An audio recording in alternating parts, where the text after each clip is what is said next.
کیا جس چیز کی انسان آرزو کرتا ہے وہ اسے ضرور ملتی ہے؟ سو آخرت اور دنیا تو اللہ ہی کے ہاتھ میں ہے، اور آسمانوں میں بہت سے فرشتے ہیں جن کی سفارش کچھ بھی فائدہ نہیں دیتی مگر اس وقت کہ اللہ جس کے لیے چاہے اجازت بخشے اور سفارش پسند بھی کرے۔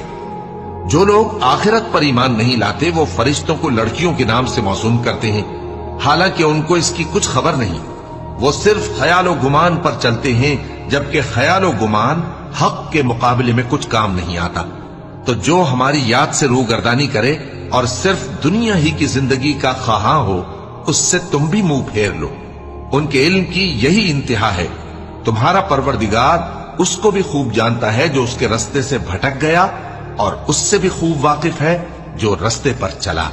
اور جو کچھ آسمانوں میں ہے اور جو کچھ زمین میں ہے سب اللہ ہی کا ہے، اور اس نے خلقت کو اس لیے پیدا کیا ہے کہ جن لوگوں نے برے کام کیے ان کو ان کے اعمال کا بدلہ دے۔